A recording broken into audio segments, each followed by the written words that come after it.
Jesús convierte el agua en vino. Este es uno de los milagros señalados en el libro de Juan. Muchas veces hay cierta discusión sobre si es el primero, uno de los intermedios o después de haber llamado a los discípulos. Sin embargo, el libro de Juan dice que fueron de las primeras señales que hizo Jesús a los demás. Ahora bien, vamos a proceder a leerlo para irlo desglosando poco a poco, y para eso nos vamos a ir al libro justamente de Juan 2:1-10, y dice así: Al tercer día se hicieron unas bodas en Caná de Galilea, y estaba allí la madre de Jesús, y fueron también invitados a las bodas Jesús y sus discípulos. Y faltando el vino, la madre de Jesús le dijo: ¿No tienen vino? Jesús le dijo: ¿Qué tienes conmigo, mujer? Aún no ha venido mi hora. Su madre dijo a los que servían: Haced todo lo que os dijere. Y estaban allí 6 tinajas de piedra para agua, conforme al rito de la purificación de los judíos, en cada una de las cuales cabían 2 o 3 cántaros. Jesús les dijo: Llenad estas tinajas de agua. Y las llenaron hasta arriba. Entonces les dijo: Sacad ahora y llevadlo al maestresala. Y se lo llevaron. Cuando el maestresala probó el agua hecha vino sin saber él de dónde era, aunque lo sabían los sirvientes que habían sacado el agua, llamó al esposo y le dijo: Todo hombre sirve primero el buen vino, y cuando ya han bebido mucho, entonces el inferior. Mas tú has reservado el buen vino hasta ahora. Bueno, hay una situación muy curiosa. Primer punto a desglosar: ¿por qué Jesús bebía vino? ¿Por qué muchas veces entonces se dice que está prohibido? ¿Y por qué muchas personas causan controversia alrededor de eso? Primera situación: beber vino, incluso beber cualquier bebida alcohólica, no es un pecado en sí. El problema es lo que desencadena el consumo de bebidas alcohólicas en nosotros y en los demás. Es decir, tú puedes beber una copa de vino, pero en tu corazón tal vez empieza a formarse una situación donde quieres más, donde te pones violento, donde pierdes el control, donde causas desastres a los otros o donde te pones a llorar. Entonces todo lo resultante de tomar una bebida embriagante es realmente el pecado, todo lo que se forma directamente en tu corazón. Realmente el beber vino es igual que la ira. La ira por sí sola tampoco es un pecado. Sin embargo, todo lo que sucede alrededor de ella sí lo es. En este momento entonces inclusive muchos dirán: pero Jesús incluso se autoproclamó que él era bebedor de vino y comelón. Y efectivamente, sin embargo, en su vida no hubo un pecado. Podemos inclusive decir que él jamás llegó a un estado de embriaguez donde perdiera sus impulsos, sus sentidos, y que el beber vino para él era una situación cómoda porque justamente lo hacía entre las comidas sin pasarse de la raya. También debemos de recordar algo: a veces en ciudades muy grandes conseguir agua potable y que sirviera para justamente no enfermarse era un poco difícil. Y no estamos hablando en el caso de Jesús, sino en el caso de la población en general. Muchos acostumbraban a beber vino y inclusive se utilizaba en celebraciones como las bodas, la circuncisión, para conmemorar. Entonces vemos que el registro del vino tiene tiempos muy anteriores a todo ello. Así que lo interesante aquí no es esa parte, porque a veces nosotros decimos las cosas de forma muy superficial. Recuerden que realmente los pecados son todos los que se forman en el corazón, no realmente inclusive lo que hagas, es lo que hay dentro de ti. Ahora bien, hay una situación muy interesante, y es cuando María le habla a Jesús para hacer justamente algo al respecto. La respuesta de Jesús es impactante: mujer, ¿qué tienes conmigo? Aún no ha llegado mi hora.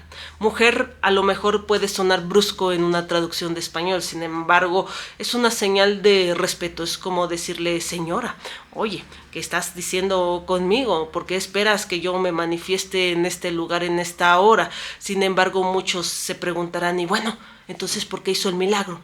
Porque realmente de lo que hablaba Jesús no era del milagro en sí, sino era el momento de mostrarse a todos los demás como quien realmente era. Y él tenía, ahora sí podríamos aseverar, un calendario espiritual para saber qué acontecimientos iba a pasar. Eso siempre lo ha hecho Dios, porque Dios siempre ha tenido el control de todo lo que sucede.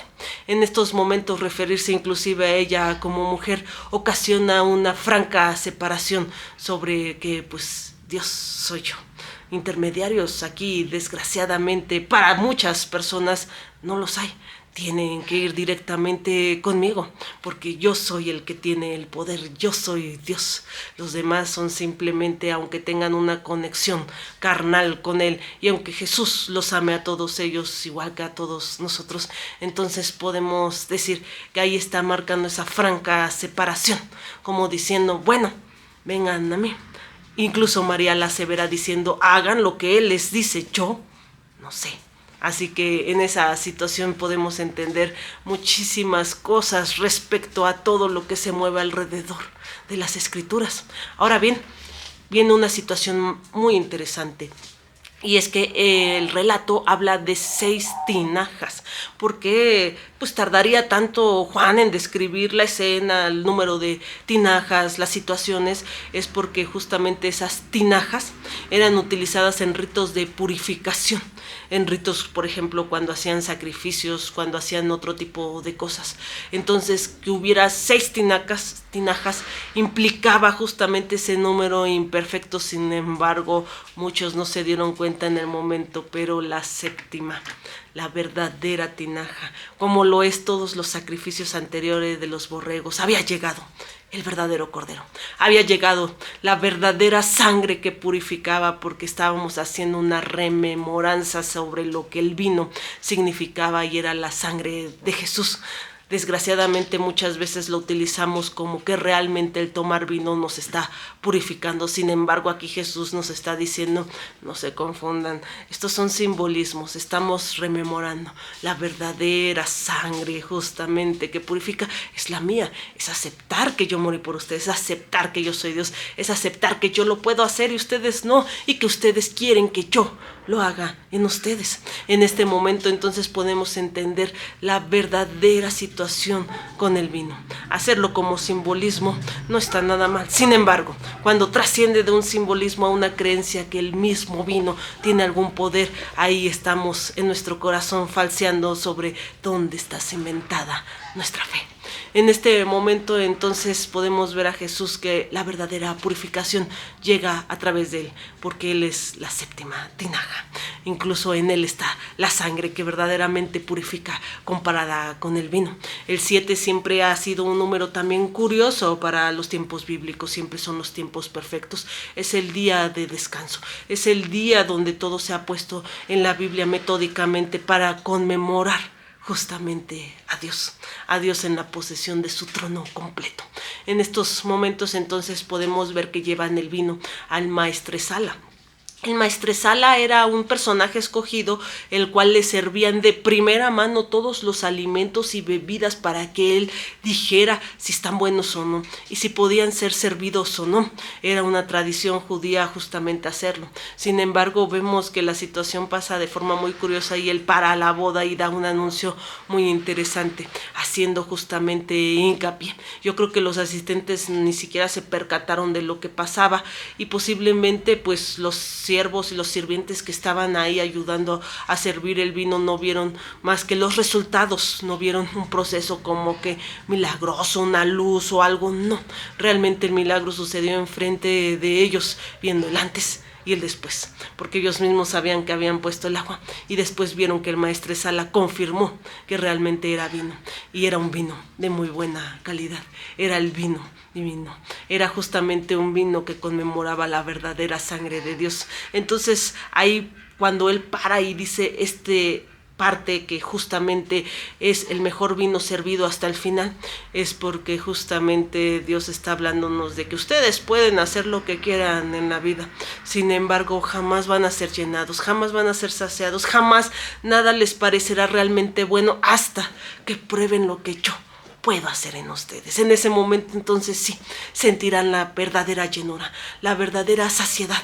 No volverán a tener hambre ni sed, porque yo soy el que mora dentro de ustedes, y yo soy el que pagó precio de sangre por ustedes. Entonces en estos momentos podemos ver que esas primeras señales nos dicen mucho a todos nosotros, y es lo que verdaderamente debemos de hacer hoy: saber que Jesús murió y resucitó, y más allá de eso, aceptar su amor, porque Él nos ama a todos, y por eso, aceptando su amor, nosotros podemos entender que Él es quien va a hacer todo en nosotros. Dos voluntades no pueden convivir entre sí, una siempre va a ganar, y créeme, en el caso de Dios y la nuestra, siempre gana la nuestra. Por eso debemos de nosotros decidir libremente aceptar la voluntad de Dios en nosotros. Y todavía aún más interesante, Dios busca a quien le ame. Dios jamás va a tocar tu decisión. Inclusive Él busca adoradores, pero no a la fuerza.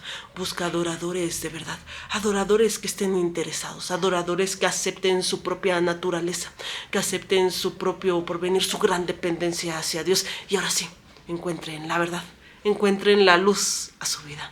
No lo olviden. Dios los ama mucho. Vayan a Él como estén. Ustedes no necesitan hacer nada. No necesitamos hacer nada en todo el camino que recorramos con Él. Él no necesita hacer en nosotros, pero sí necesitamos decidirlo. Necesitamos renunciar a nuestra voluntad. Necesitamos entender que Él lo debe de hacer en nosotros. Necesitamos recibirlo para poderlo dar, porque no podemos dar lo que no tenemos. Dios los bendiga.